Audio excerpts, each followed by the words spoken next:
dari segi ritual kita selalu menggunakan sesaji Jawa Barat atau Sunda Wiwitan, kemudian sesaji Jawa dan sesaji Bali. Jadi tanah gundukan, terus ada pohon pisang di atasnya.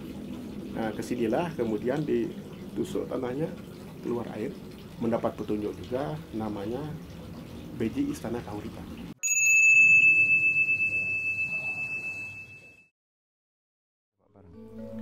Om Swastiastu, Rahayu pemirsa Hindu Channel. Jangan lupa untuk subscribe Hindu Channel karena Hindu Channel selalu akan hadir di berbagai daerah, khususnya dan menariknya hari ini kita berada di Jawa Barat, di daerah Sukatani, karena banyak yang bertanya pada saat Hindu Channel menayangkan video odalan pura atau mohon maaf disebutnya Parahyangan Agung Jagatnata, kalau tidak salah yang keempat. Nah, hari ini kami digiring, dituntun untuk bertemu lagi dengan Bapak Imade Pande Cakra MSI Komis Pol Purnawirawan. Om Swastiastu, Pak. Om Swastiastu. Salam Pak, Rahayu. Sehat, Pak? Sehat. Astungkar. Pak, izin niki sebagai tokoh Hindu Jawa Barat, tentu saja tidak terlepas dari sejarah Parahyangan Agung Jagatnata yang berada di, kalau masyarakat bilangnya ada di tengah sawah kan gitu, ada di tengah ladang atau apa kan gitu, Pak. Nah, boleh Pak ceritakan dikit. Di sisi lain kami hari ini ingin tahu tentang sumur suci. Namun sebelum berangkat bertanya terkait dengan keberadaan sumur suci di Parahyangan Agung Jagatnata niki, bagaimana kondisi saat ini Pura Parahyangan Agung Jagatnata? Baik, terima kasih. Om Swastiastu, Sampurasun. Puja stuti kita aturkan kepada Ida Sang Diwasa. Hari ini kita dikaruniai kesehatan sehingga bisa mengikuti acara ini dalam keadaan sehat walafiat. Parahyangan Agung Jagatnata Pasundan merupakan satu-satunya tempat suci ibadah umat Hindu di Kabupaten Bekasi saat ini. Nah, berdirinya Parahyangan Agung Jagatnata Pasundan ini karena adanya kebutuhan nyata dari umat Hindu yang dalam sensus terakhir itu berjumlah 11.350 jiwa di Kabupaten Bekasi saja. Nah, sejarah mengapa ada parahyangan di sini, ini ada hubungannya dengan kerajaan tertua di Jawa Barat yang bernama Salaka Nagara. Kerajaan ini berdiri sekitar tahun 135 Masehi oleh seorang pangeran dari negeri Palawa, Bharatawarsha, India, yang berkunjung ke Jawa Barat, kemudian menikahi putri tokoh masyarakat yang bernama Akitiram dan putrinya bernama Pokaki Larasati. Nah, beliau inilah yang kemudian mendirikan kerajaan Salaka Nagara. Nah, kerajaan ini terbesar saat itu terbukti dengan adanya kunjungan arkeolog dari Eropa, dari Yunani, yang bernama Ptolemaeus, dan beliau menulis laporannya tentang kerajaan Salaka Nagara itu yang dia sebut Algire atau negeri perak. Nah, ini menunjukkan bahwa Salaka Nagara pada masa itu, awal abad kedua itu sampai abad keempat itu sudah dikenal oleh negara luar. Nah, selanjutnya Raja Salaka Nagara ini sampai ke-8, yaitu Dewa Warman 8. Ya. Nah, pada saat itu di Bharatawarsha India itu terjadi penyerangan oleh Prabu Samudragupta dari kerajaan Magadha yang menyerang kerajaan Salankayana. Nah, akibat serangan itu Resi Jaya Singawarman bersama pengikutnya itu melarikan diri, minta swakapolitik ke Salaka Nagara. Jadi beliau bawa semua pengikutnya itu minta swakapolitik. Nah, kemudian menikahi putri dari Raja Dewa Warman 8 itu. Beliaulah yang kemudian mendirikan kerajaan Tarumanagara. Nah, kalau Salaka Nagara itu basisnya di Pandeglang, ibu kotanya bernama Rajatapura. Nah, kalau Tarumanagara itu berdasarkan bukti-bukti yang ditemukan, basisnya justru di Bekasi dan Karawang. Peninggalan kerajaan ini sekarang ada di Batu Jaya, situs Batu Jaya itu ada Candi Jiwo, Candi Bandungan, Candi Batu Lempeng, dan banyak lagi, ada sekitar 65 candi. Itulah peninggalan dari kerajaan Selakanegara. Nah, Sri Jaya Singawarman mendirikan kerajaan Tarumanegara, kemudian dia punya putra bernama Purnawarman. Nah, saat itulah mencapai kejayaannya Tarumanegara itu, yang peninggalannya ada sampai sekarang. Ada prasastinya banyak, ada di Museum Nasional, kemudian ada di Bogor juga, ada juga ditemukan di Cilincing, Kota Utara, prasasti Tugu. Nah, selanjutnya Prabu Purnawarman ini punya putra bernama Mauli Warmadewa. Beliau inilah yang pergi ke Sumatera Selatan sekitar Jambi itu, kemudian mendirikan kerajaan Sriwijaya. Tapi kalau kita baca di literatur disebut Dapun Dahyang itu pendirinya gitu. Nah, Mauli Warmadewa ini punya putra bernama Kesari Warmadewa. Beliau ini pergi ke Bali mendirikan kerajaan, mendirikan Marajan Selonding dan Pura Dalampuri di Besaki. Nah, selanjutnya Puruhito daripada kerajaan Tarumanegara bernama Resi Markandia. Beliau dari yang sekarang kalau kita ke Batu Jaya itu masih ada sumber sucinya di sana, peninggalan dari Resi Markandia itu. Nah, beliaulah yang pergi ke Gunung Lawu bersama pengikutnya, membangun pasraman di Gunung Lawu. Kemudian dari Gunung Lawu itu beliau melihat ke timur itu ada sinar terang gitu. Beliau mendapat petunjuk, pergilah beliau ke Nusa Panjang namanya, belum Bali dulu itu. Kemudian dengan pengikutnya sekitar 400 orang bermaksud untuk membuka lahan. Tapi sayang pengikutnya itu gugur semua, beliau balik ke Gunung Lawu. Kemudian datang lagi bersama pengikutnya sekitar 16 orang, mendapat petunjuk bahwa kalau ingin membuka lahan di Bali, dia harus menanam pancalogam atau pancadatu itu. Disitulah beliau menanam di Basukian yang sekarang menjadi Besaki. Nah, lalu apa hubungannya dengan Parayan Agung Jagatnata Pasunda? Prabu Purnawarman yang punya putra Mauli Warmadewa, kemudian Kesari Warmadewa, ya kan? Kemudian Kesari Warmadewa menjadi Raja Bali. Nah, Tarumanegara, ibu kotanya bernama Sundapura. Sundapura itu di sini. Jadi ini adalah bagian dari Sundapura. Sundapura. Nah, kalau kita baca literatur itu dulu pernah ada luapan sungai Citarum menutup ibu kota Tarumanegara itu. Sehingga candi yang ada di Batu Jaya itu sekarang tinggal puncaknya termasuk ini. Pernah ditutup oleh sehingga kemudian menjadi persawahan gitu. Ya. Nah, selanjutnya kerajaan Tarumanegara itu berkembang menjadi dua, kerajaan Galuh dan Sunda. Nah, batasnya itu Sungai Citarum itu. Nah, Sungai Citarum ke timur itu kerajaan Galuh sampai ke Purwokerto. Nah, Citarum ke barat itu kerajaan Sunda. Nah, Sunda Galuh ya kemudian berhasil disatukan oleh Prabu Siliwangi yang bergelar Sri Baduga Maharaja, terus si Jaya Dewata. Nah, Prabu Siliwangi ini menurut catatan itu kan punya putra karena beliau waktu itu punya salah satu permaisuri, Nyi Subang Larang itu punya anak 3, Rai Santang, Nyi Subang Larang, dan satu lagi. Nah, ini Yan Santang ini minta izin kepada beliau untuk mengikuti agama ibunya karena Subang Larang itu Islam ikut. Nah, beliau inilah kemudian menjadi raja, dilantik oleh beliau menjadi Raja Cirebon. Tapi dalam perkembangannya justru Cirebon berhubungan dengan Demak Bintoro ya, yang mengalahkan Majapahit itu bersama Banten kemudian menyerang Pakuan Pajajaran. Sehingga ibu kota waktu itu, ibu kotanya dari Sundapura, ketika Prabu Siliwangi itu pindah ke Pakuan Pajajaran, Bogor sekarang. Nah, umat Hindu Kabupaten Bekasi tahun 2017, ya, waktu itu berkumpul di sini ingin mendirikan rumah ibadah. Gitu. Berkumpul di salah satu tokoh di sini. Tokoh Hindu di sini. Tokoh Hindu di sini yang polisi juga, yang beliau lah yang merintis menemukan jalan ini, namanya Anak Agung Oko Darmawan. Beliau polisi. Beliau menemukan ketika Abdi masuk desa itu, beliaulah yang membeli lahan di sekitar sini. Nah, pada saat itu, ini sudah menjadi tempat yang sakral.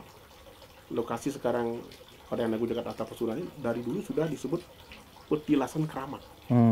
Jadi orang tidak berani sembarangan masuk ke sana. Jadi berupa gundukan tanah begitu saja. Hanya orang tertentu yang bisa masuk. Nah, 1 April 2017 itulah dibentuk panitia pembangunan rumah ibadah tempat suci umat Hindu Kabupaten Bekasi, dan saya dipilih sebagai ketua pembangunan. Ya, itulah awal dari dibangunnya Parahyangan Agung Jakarta Pasundan. Nah, mengapa namanya Parahyangan Agung Jakarta Parahyangan Agung Jagatnata Parahyangan Agung Jagatnata Pasundan. Oh, tapi di kami baca di Google itu nggak ada Pak Pasundannya. Yang betul ada Pasundan. Ada Pasundannya. Parahyangan Agung Jagatnata Pasundan. Oh, gitu. Betul. Jadi ketika panitia dibentuk, ya, waktu itu mencari nama lah, mengusulkan nama-nama apakah dipakai.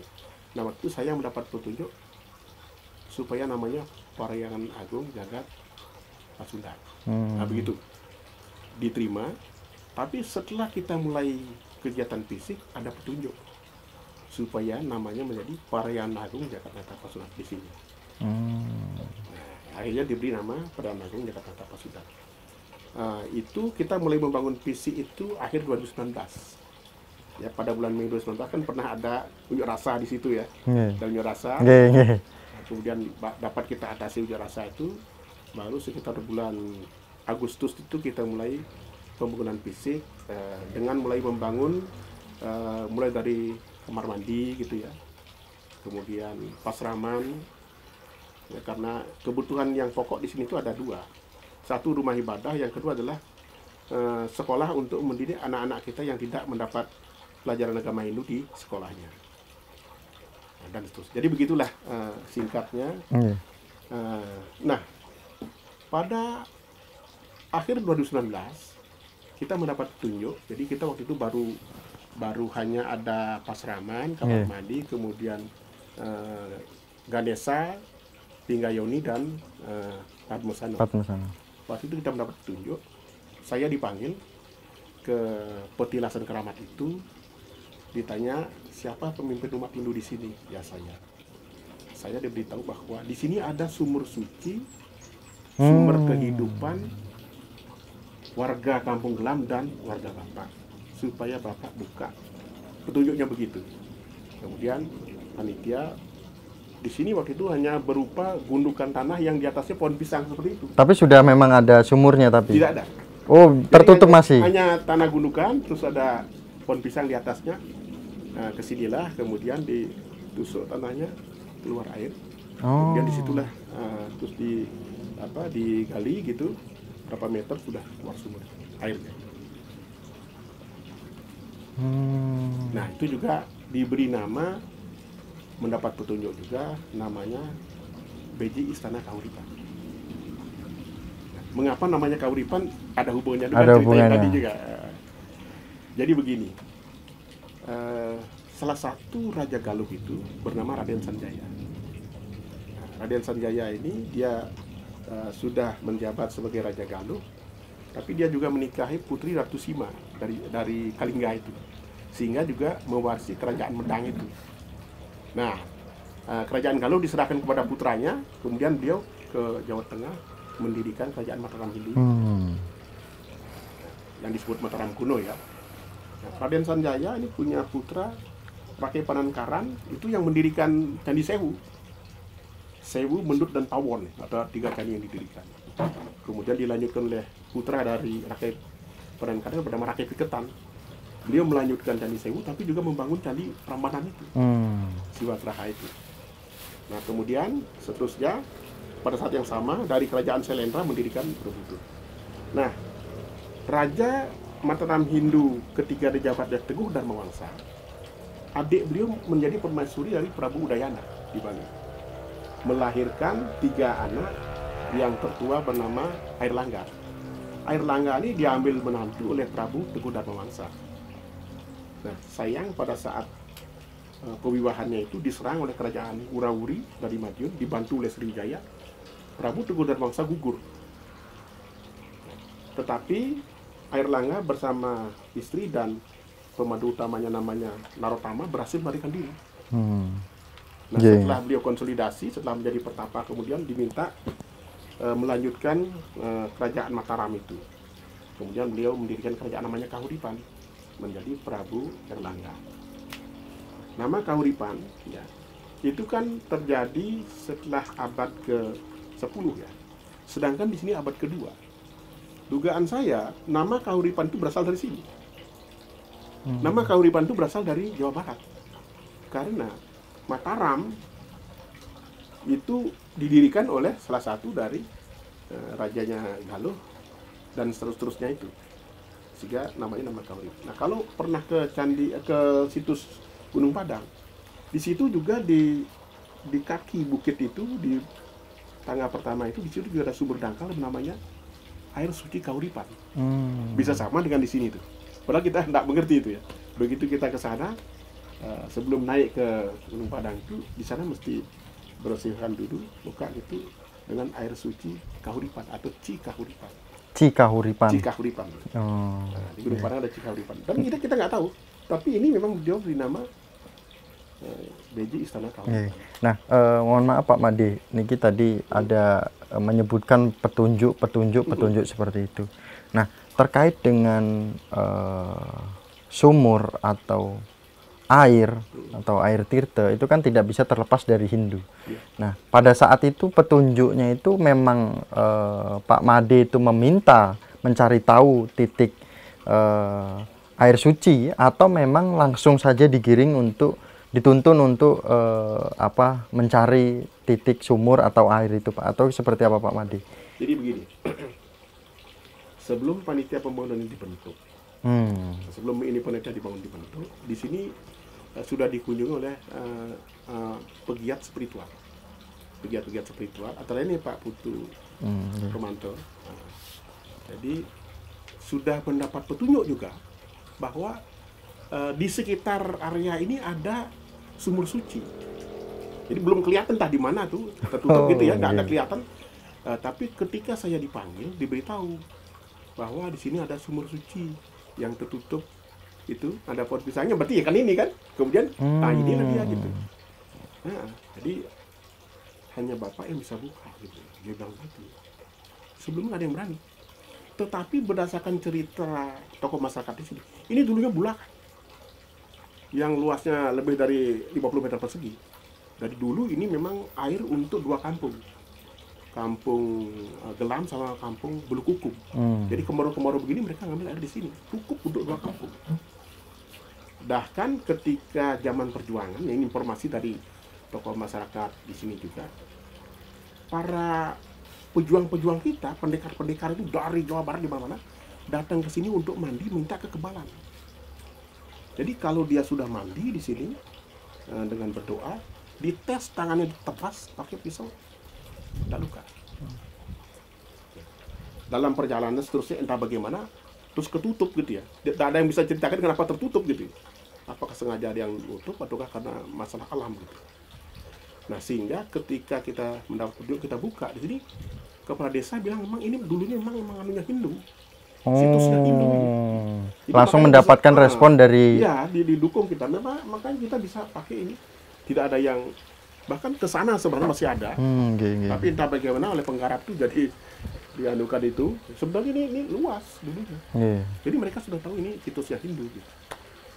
Nah, kemudian Pak Made, ini kan banyak umat Hindu yang sudah mengetahui keberadaan Parahyangan Agung Jagatnata, dan juga banyak juga yang mengetahui terkait dengan sumur suci atau beji yang disebutnya Nike.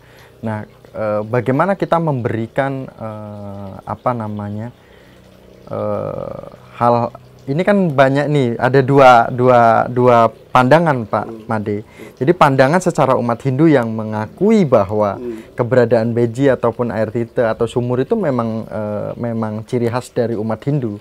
Namun ada pandangan dari di luar dari Hindu nih Pak. Bagaimana Pak Made bisa memberikan pemahaman yang sama bahwa keberadaan beji ini memang sebagai bentuk syukur kita gitu kan, kemakmuran dan lain sebagainya gitu Pak. Jadi Pak gini, Made, ketika bulan April 2017 panitia dibentuk, ini kering tontang dulu, lebih kering dari ini, dan coklat semua. Kita ngedrop konblok itu pakai mobil di atas sawah. Itu keringnya seperti itu. Jadi semua bukan lewat situ karena ini kan sawah juga. Iya. Jadi kita lewat situ tuh. Jadi saking kerasnya itu mobil sampai bisa masuk. sampai ke sana. Nah setelah ini dibuka, tahu-tahu ini kelebihan air. Jadi masyarakat terus bisa bertani di sini. Iya. Sehingga mereka memang dirasakan manfaat.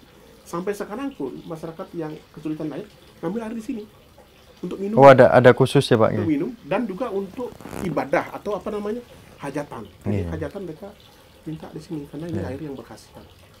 Jadi mereka sungguh sangat senang ini dirawat kembali oleh umat Hindu. Karena dulunya memang ini tempat yang berkhasiat gitu. Nah, mungkin kalau umat Hindu yang ada atau masyarakat yang ada di lingkungan Parahyangan Agung Jagannatha sudah mengetahui Pak keberadaan posisi sumur suci ini Pak. Ini kan belum dikulik secara singkatnya nih Pak. Sejarah singkatnya awal ini ya, walaupun tadi sudah disebutkan bahwa ini kan mungkin yang akan kita lihat sekarang kok sudah mewah, sudah ada Padmasarinya, sudah ada dewinya, kemudian sudah ada naga, kemudian dulu ini gimana gitu Pak? Ya walaupun tadi sudah disinggung tidak kelihatan gitu. Tapi kan kita punya visualnya Pak, waktu tahun kapan itu kita juga menyuting juga Pak. Belum ada nih sama sekali. Niki nanti kita tayangkan juga gitu. Oke, jadi begini. Semuanya bertahap ya. Bertahap dulu. Ini termasuk yang pertama dibuat, kemudian di situ hanya ada pelangkiran. Nah, saat Puja Wali pertama, Dasio Lingga ditaruh di situ, mentok-mentok ke atas begitu. Baru kemudian yang ketiga ya. Puja Wali yang ketiga melihat ada pemikiran, wah tidak bagus itu. Kita buatlah Sangga Suryo yang dari besi. Dibuat satu, kemudian dibuat dua. Nah, di situ akhirnya yang keempat kemarin, ini baru aja, yang keenam kemarin, bersamaan dengan kita membangun jembatan itu, ada petunjuk juga supaya dibuatkan pelinggir. Jadi dari tapakan kita yang kerauhan, ada petunjuk. Ini gelah Betara Wisnu, pelinggir di ini. Ya inilah istana gitu. Gelah Terbayu gitu loh. Nah, gelah Baruda. Dia minta dibuatkan. Nah ini juga sumur, ada petunjuk juga. Jadi di sini secara spiritual berstana dua naga ini. Ananta Boga sama Naga Basuki berstana di situ. Nah, itu Dewi Gangga gitu. Untuk yang untuk air suci, dapat air suci itu ambil dari situ. Jadi ini apa yang kita buat berdasarkan petunjuk, beli tuntut. Ini pun belum selesai. Jadi waktu bos terakhir dia bilang masih jelek, istana beliau masih jelek, minta dibuatkan yang bagus. Jadi ada dari Bali datang ke sini berkunjung, yang juga akan membantu gitu ya, sedang dalam proses, mudah-mudahan nanti Ido Sang Diwasa Swece ini akan masih diperluas lagi. Namun Pak Made, ampura nih kan, ini kan sudah mewah, namun belum kelihatan mewah lagi. Sebenarnya bagaimana kita sebagai orang Hindu itu bisa memahami apa keinginan sesuwunan kita atau melinggih yang sedangkan kondisi umat mungkin Pak Made, kan kita mungkin di luar sana juga ada air suci yang mungkin sumur suci yang masih saat ini juga belum dimanfaatkan secara maksimal. Mungkin sudah banyak petunjuk juga mereka, namun kan keberadaan umat Hindu kita kan secara ekonomi tidak ampuran nih, tidak mungkin belum bisa menuruti apa yang keinginan dari sesuwunan kita seperti itu. Itu gimana Pak Made? Juga sumur suci ini sebagai motivasi umat Hindu kita juga Pak Made, yang mungkin menemukan situs-situs di luar sana seperti itu. Oke, jadi gini, sumur suci ini ada kaitannya dengan kerajaan Salakanagara yang saya bilang abad kedua. Di tempat lain mungkin juga ada sumur suci, tapi mungkin tidak setua di sini gitu ya. Jadi waktu kita membangun candi, ya,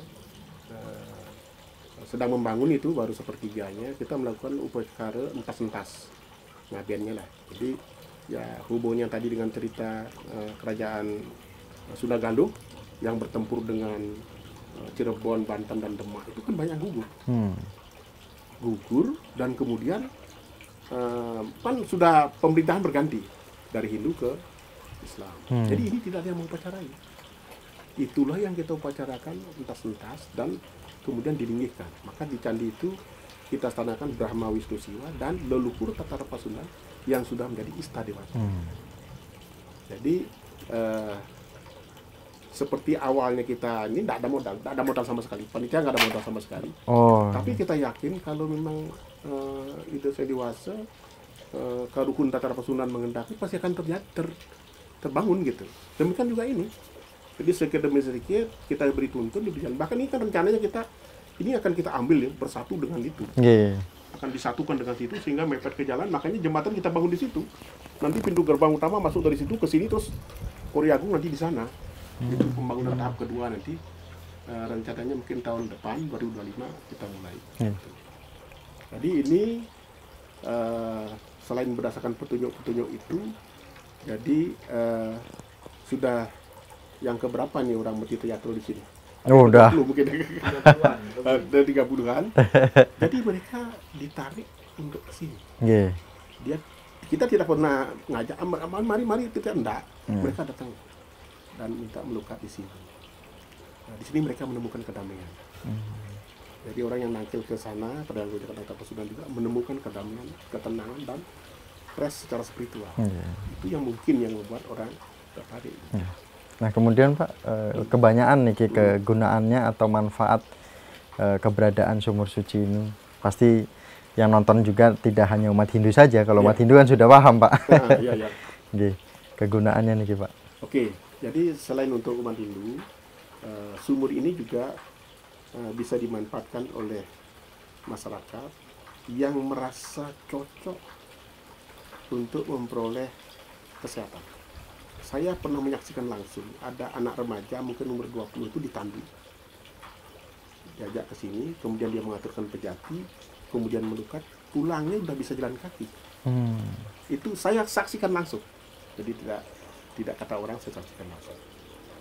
Kemudian ya seperti itu. Jadi jika seseorang merasa cocok datang ya, dia bisa memohon kesehatan di sini. Dan untuk kelancaran hajatan apa saja, dia bisa minta air suci di sini dengan berdoa menurut caranya masing-masing. Setelah memberitahu pengurus di sini, itu manfaatnya. Itu yang sudah terjadi. Nah kemudian Pak Made, khususnya ketika melakukan upacara di Parahyangan Agung Jagatnata, bagaimana proses untuk mengambil? Ini kan banyak yang juga akan bertanya, apakah upacara di pura lain juga boleh ngambil tirta dari sini, air dari sini, atau pura Parahyangan Agung pun ngambil dari sini juga, atau bagaimana Pak? Ya betul. Made. Jadi semua tirta yang digunakan untuk ritual Parahyangan Agung Jakarta Pasundan, baik puja wali maupun hari-hari suci, tirtonya berasal dari sini, tirto dari sini. Ya. Jadi sebelum dimulai itu sudah ada petugas yang mengambil tirto di sini, kemudian ditaruh di sana. Waktu lunas Wangsi Padau, itulah tirto yang berasal dari sini. Nah kemudian seperti kemarin Tumpok Landap yang lalu dari panitia puja wali Pura Agung Tirto Buano Lunas Tirto ke sini, diambilkan dari sini. Jadi pura-pura Jabodetabek dan pura mana saja jika merasa terpanggil untuk lunas tirto dipersilakan. Karena ini kan milik tidak hanya umat Bekasi, umat Jawa Barat bahkan Nusantara. Karena apa? Karena ini tertua daripada yang lainnya. Saya belum pernah menemukan ada yang lebih tua lagi dari sini. Abad ke berapa Pak? Abad kedua. Abad kedua. Ya. Nah Pak Made, niki mungkin ini udah berapa menit kru di channel nih? Udah 30 menit. Kemudian Pak Made, bagaimana Pak Made sebagai tokoh Hindu Jawa Barat memberikan nilai esensi kita menjalani Hindu tidak terlepas dari Trita Karana tentu saja. Baik di lingkungan kita perlu perhatikan, kemudian dengan Tuhan apalagi kan gitu. Pak Made, mohon berikan pesan ini kepada seluruh umat Hindu dan generasi Hindu terutama nih Pak Made. Ini tokoh-tokoh kita sudah memulai dan mendahului dari dulu. Bagaimana anak muda saat ini menjaga, terkait juga apalagi dengan adanya beji-beji di lingkungan kita. Mohon itu dijaga seperti itu. Monggo Pak Made. Baik, nah terima kasih. umat Dharma dan para generasi muda Hindu, saya perlu sampaikan bahwa di Perayaan Agung Jagatnata Pasundan, Desa Sukaurip, Sukatani, Kabupaten Bekasi ini, kita betul-betul menerapkan Trihita Karana. Buktinya apa? Satu, tanaman yang ada di area Perayaan Agung ini kita tetap jaga. Jadi pelinggih itu ada di bawah-bawah tanaman, sehingga memberikan manfaat dua. Satu, kita mendapatkan oksigen yang fresh. Yang kedua, kita mendapat kesejukan. Jadi bisa sembahyang jam berapa saja. Tengah hari juga tidak akan terasa panas. Yang kedua, dalam hubungan dengan masyarakat sekitar, kita selalu memberi kesempatan warga di sini untuk menjadi tukang dalam rangka pembangunan Perayaan Agung Jagatnata Pasundan ini. Jadi mereka merasa ikut memiliki. Tidak hanya itu, setiap puja wali, pengaturan parkir juga kita serahkan kepada pemuda yang ada di sini. Kemudian yang ketiga, dari segi ritual, kita selalu menggunakan sesaji Jawa Barat atau Sunda Wiwitan, kemudian sesaji Jawa dan sesaji Bali. Jadi inilah menunjukkan keharmonisan dan kita memanfaatkan kearifan lokal yang ada di sekitar, sehingga perayaan ini selalu dikunjungi tidak hanya orang Hindu yang dari Bali atau etnis Bali, tapi juga yang dari Sunda Wiwitan dan Jawa Barat. Nah, demikianlah kita harapkan di mana saja di pura-pura tempat suci umat Hindu, manfaatkanlah kearifan lokal yang ada di sekitar dan libatkan masyarakat untuk ikut menjaga pura-pura atau perayaan di mana kita berada. Sebelumnya suksema Pak Made. Niki kita tidak banyak-banyak diskusi karena nanti akan ada pertanyaan di mana yang akan juga meminta penjelasan lebih dalam. Nanti boleh nomor Pak Made ketika nanti ada yang komen nih, boleh tiang minta nomor Pak Made karena kami mau tirta yatra ke Perayaan Agung Jagatnata gitu kan. Boleh nggih Pak Made? Boleh nggih. Nah, inilah pemirsa Hindu Channel diskusi kami dengan Pak Made.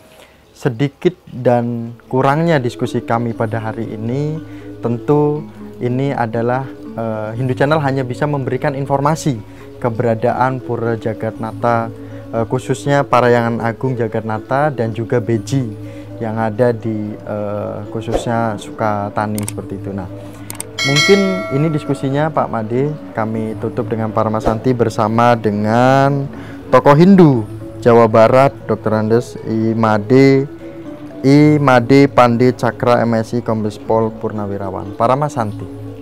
Om Santi Santi Santi. Om. Suksema Pak Made. Terima kasih.